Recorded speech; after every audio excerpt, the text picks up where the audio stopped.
How many people do you think actually put their email address down out for that crowd from what you could tell, Sean? Oh, if we're playing the game, so if you understand 80-20 principles, 80% of the crowd was signing up for it, which pretty much blew me away. Every single time I saw that from my observations, because I was definitely making note of that.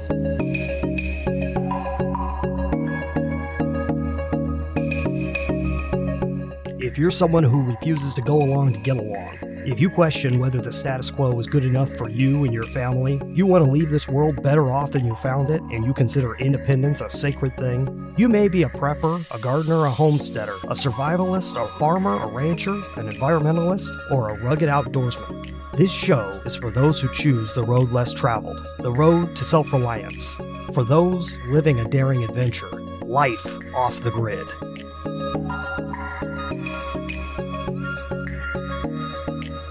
All right, welcome back to the Off the Grid Biz podcast. Today's episode is going to be quite a bit different because what we're doing, instead of interviewing somebody from the outside, I have producer Sean E. Douglas with me. He also joined me in Albany, Oregon for the Mother Earth News Fair, and we're going to talk about our experiences there. First, we're going to go off of why we went. What made this one stand out in our mind as something that we wanted to highlight on the show and go to when it happened this year?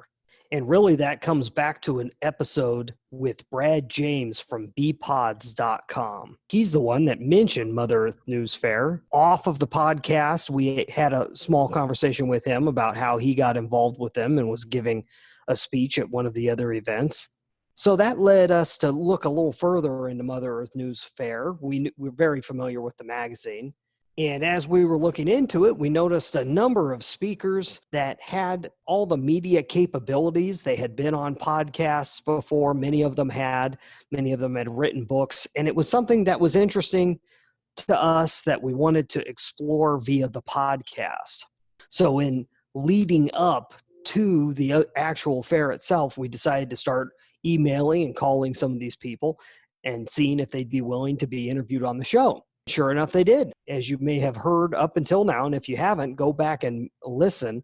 We had 11 episodes with a different interview on each episode, all from different backgrounds, some of them writers, some not. We produced them over a very short period of time in order to hit that deadline of the show itself. The last one that you may have heard was from Jeremy Zimmerman, was taken at the show itself. So you got to hear us on location. And it was interesting. What were your expectations going into it, Sean?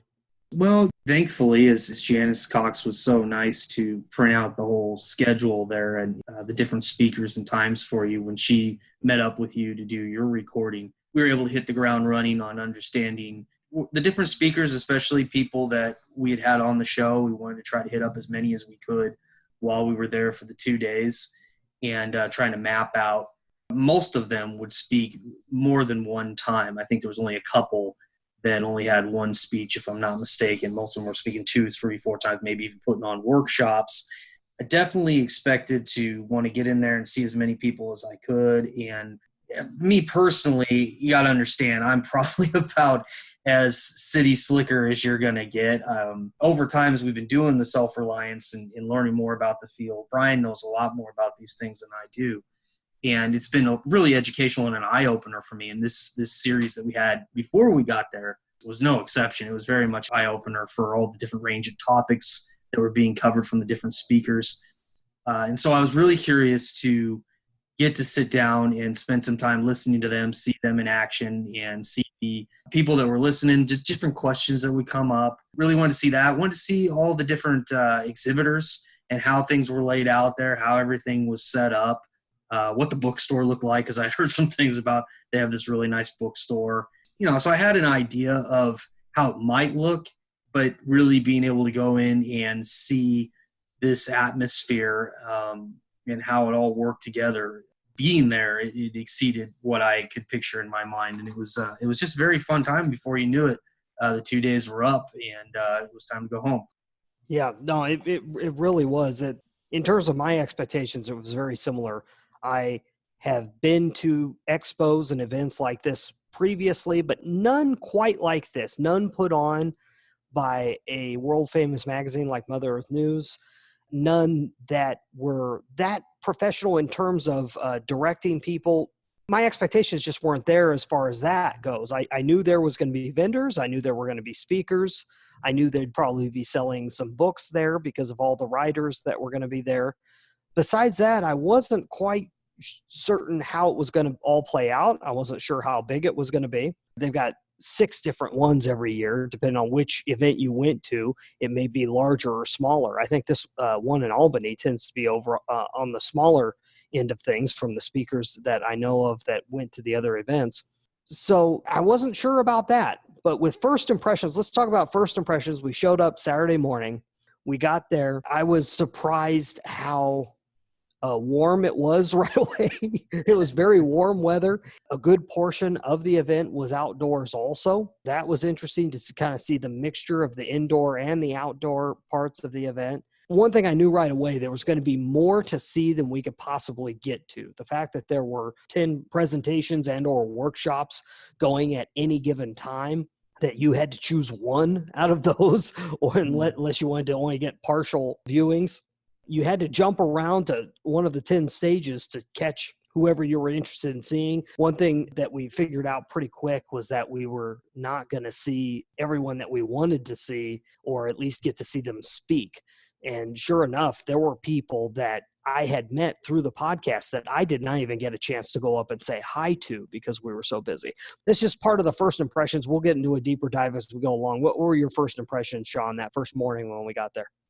Oh, yeah, it was a real eye-opener in trying to get in. There's people there at the gates. Obviously, they're attentive, making sure that you got your wristband or this, that, and the other, but very, very friendly. Not super locked down. Like, it's not like if you go to a sporting event or something like that these days, or obviously if you go to the airport, that's a whole nother story as far as trying to get into a place like that. But no, it's not super intensive or anything like that trying to get in. So that's really nice. Again, friendly. I think everybody there was seemingly in a pretty good mood.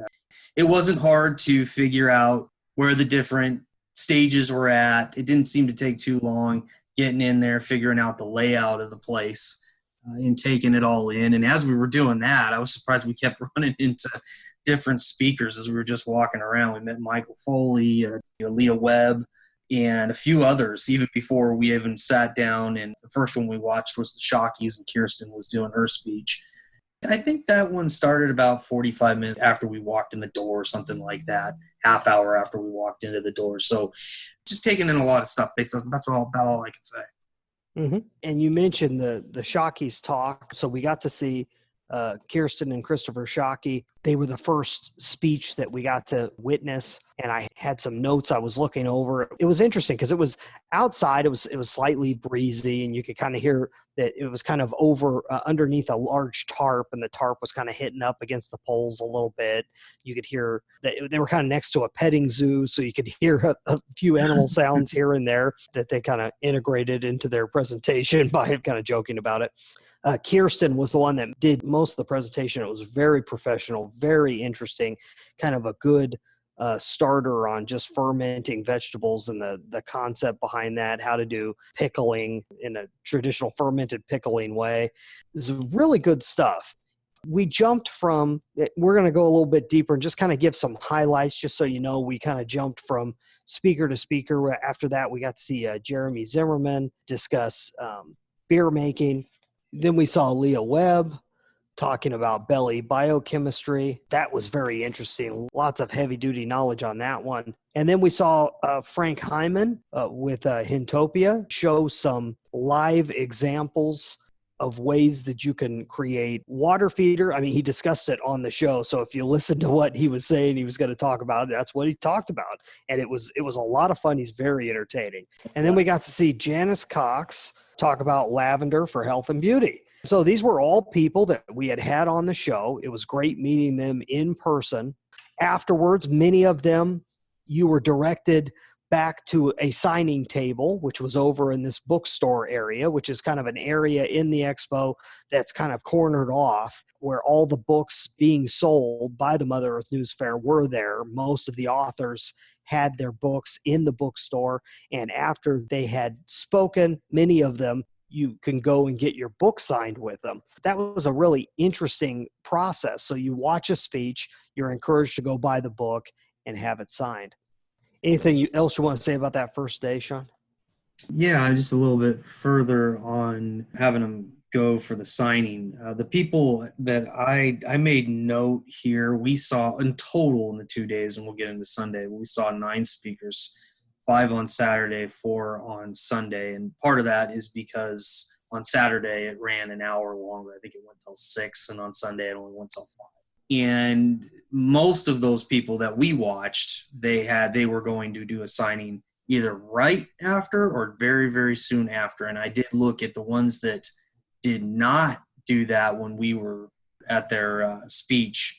There were other times where it was quickly afterwards that they did that on other speeches. So this is something that definitely is something that somewhere down the line, Mother Earth News is organized with their speakers to try to at least do that. It seems like at least one speech for most of them every weekend. So that's really good. I mean, when you think about it, I mean, that a lot of the tie within this is going back. That's your funnel. That's where your call to action is, if you will, to go back there and do the signing and go to the bookstore and get them there. But it also, I noticed with various speakers, not to say that they wouldn't want to take questions or anything like that. Everybody was friendly and all these things, but more to say that, because you could see pretty much after a lot of these, you could see like a little bit of a crowd wanting to get around these speakers right after they were done, waiting to ask questions. And I'm sure if I had to sit down with Andrew or whoever, the early times, if they weren't doing this kind of thing before, they probably may have gotten bogged down with these questions right after the speeches. And so you can see a clear call to action to go back to the bookstore for a signing and to answer questions. And that's part of the thing there. But it also frees up that situation from getting kind of bottlenecked there, so that they can also in turn get ready for the next speaker to get ready, because as you said, they could be having like up to 10 of these things going on at one time, and there's one after another that's happening again and again. So if you put it all together, it just makes sense for a lot of different reasons to have that kind of thing going on. Mm-hmm.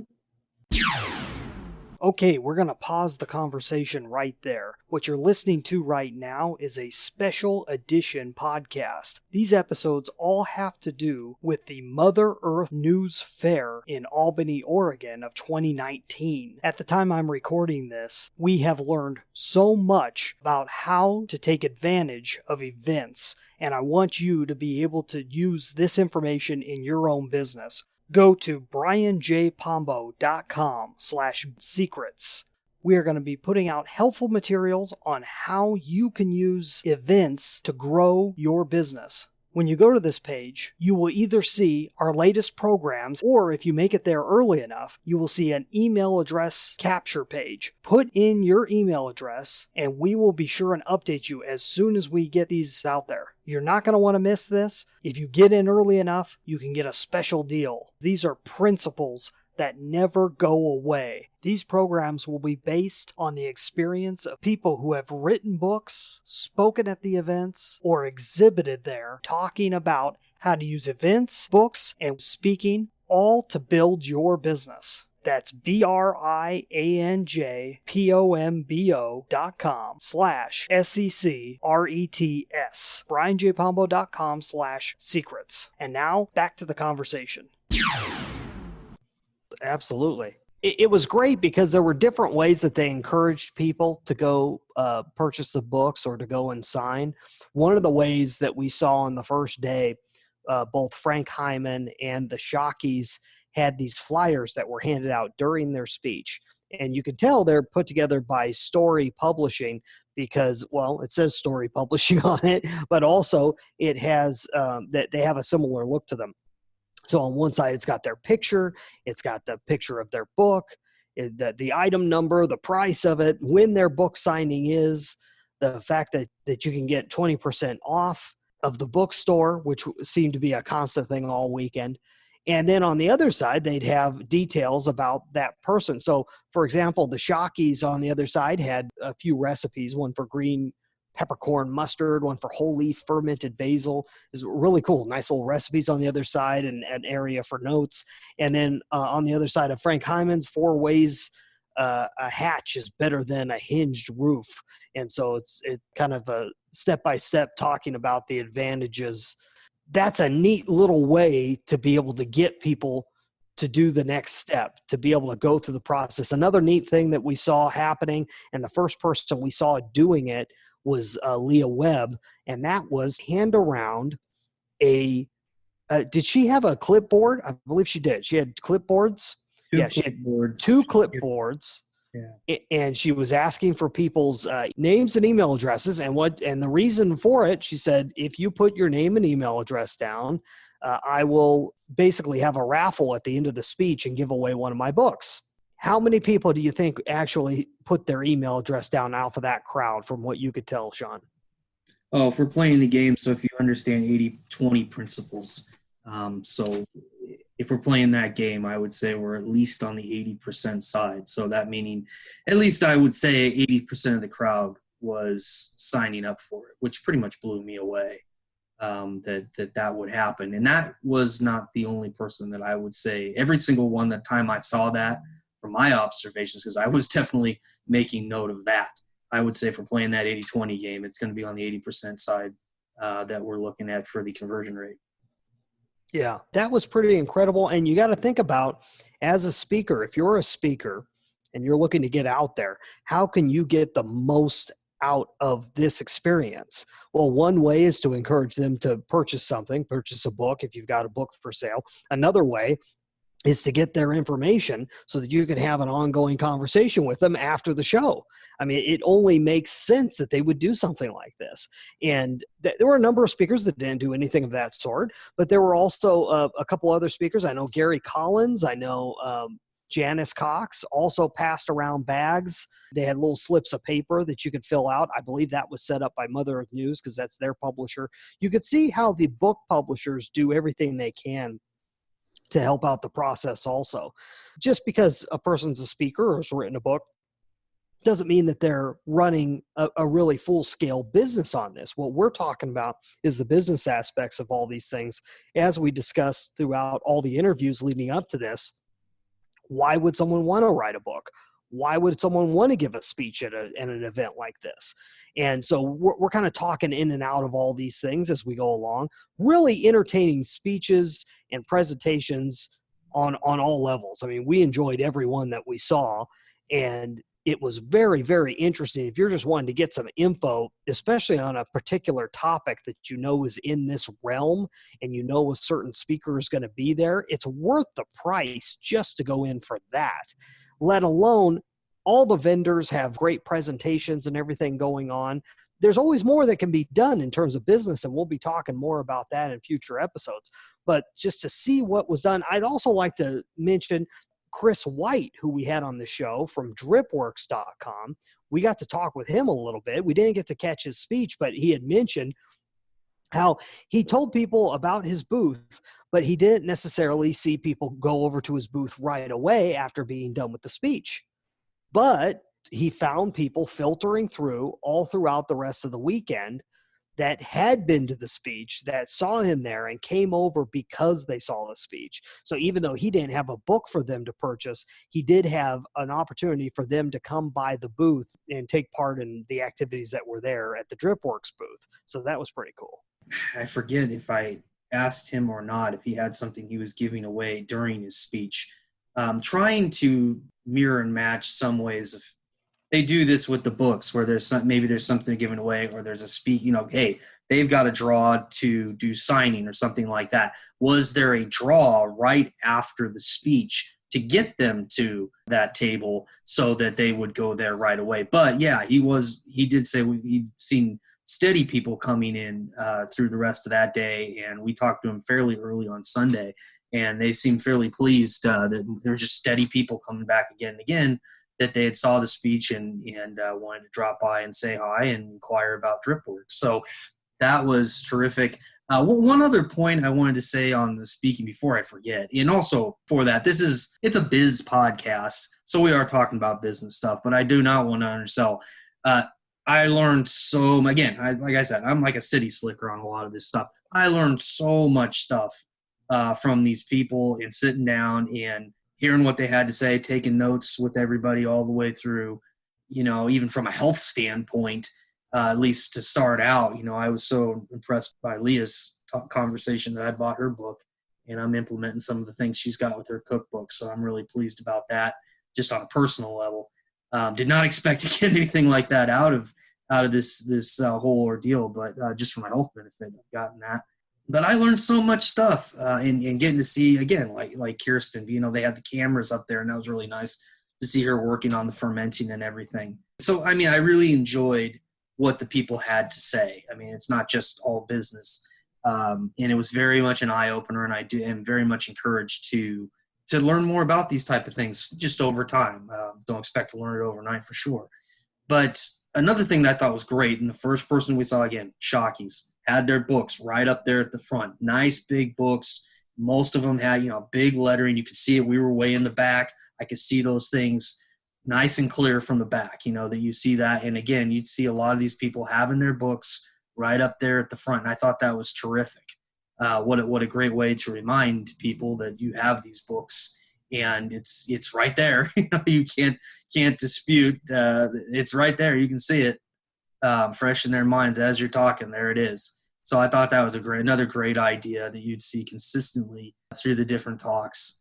And that was just really nice. I know, like Uncle Mud, we saw him on Sunday, and he was kind of doing his own thing with his whole setup, but they had the book layout right there for all his stuff. He pretty much had that spot. He pretty much dominated his little area through the whole weekend. But he had his books right there that you could get. There were people available to help sell books or what have you right there for his purposes too.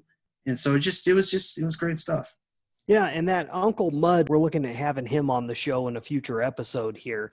The specific talk that we watched of his was on rocket mass heaters.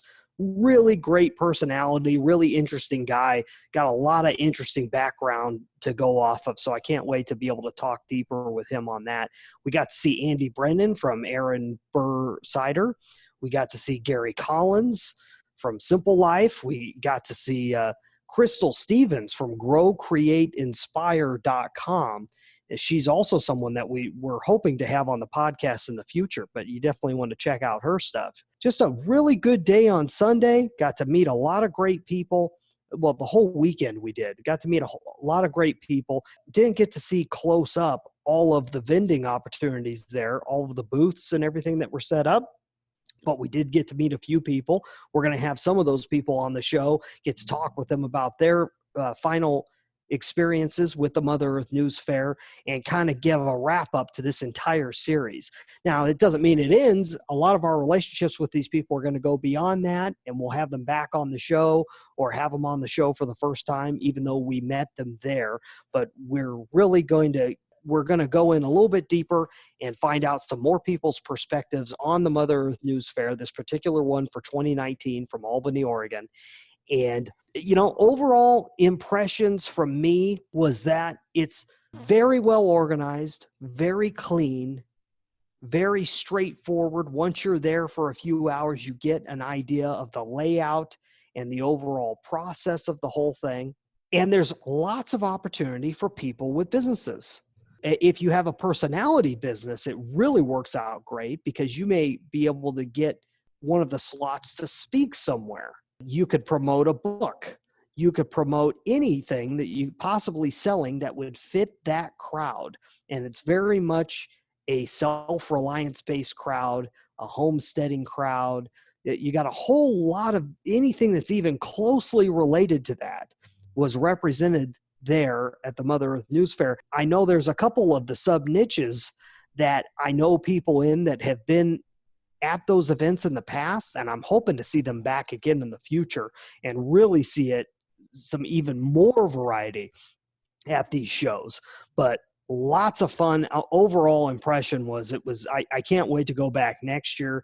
I hope to be able to hit up some of the other ones also. Who knows, maybe even take part in some of the opportunities myself. Any overall impressions from the whole event, Sean? Yeah, I mean, you pretty much summed it up pretty good right there. Definitely would like to go back again, and it would be awesome to go check out some of the ones that are beyond just Oregon. I know, talk with some of the speakers, there were different, this was set up a little bit different than some of the other different ones, and it'd be interesting to see how the layout is at different ones, especially I think it was in Pennsylvania. Andrew Perkins was talking about how that's a whole nother type of feel with that one that's very unique from the other different ones, the other ones that they have. So definitely like to check that out one day. Totally planning on going back again next year. It was amazing the first day. There was so much to take in because it was the first time that we had gone there, and to see how it all was and you're processing that. By the second day, yeah, okay, you kind of got an idea how the feel is and how things are going to go. And so it was a little bit different, and I'll be very interested to see how the second time we go out there, how that'll go. Had a great time. Everybody seemed like out there they were doing, it's just a really fun time. Just like a lot of the stuff we heard in the episodes that we put together, it held to it. So we've got a few more episodes to go in our Mother Earth News Fair series. So be sure and listen to those, and we will continue on. We've got some great interviews already lined up after the series also. Stay tuned. Thank you for joining us on the Off the Grid Biz podcast. If there's anything that you'd like to hear more about, please let us know. If there's anyone you'd like to be on the show, please let us know. And you have a great day. Join us again on the next Off the Grid Biz podcast, brought to you by the team at brianjpombo.com, helping successful but overworked entrepreneurs transform their companies into dream assets. That's brianjpombo.com. If you or someone you know would like to be a guest on the Off the Grid Biz podcast, go to offthegridbiz.com/contact. Those who appear on the show do not necessarily endorse my beliefs, suggestions, or advice, or any of the services provided by our sponsor. Our theme music is Cold Sun by Dell. Our executive producer and head researcher is Sean E. Douglas. I'm Brian Pombo, and until next time, I wish you peace, freedom, and success.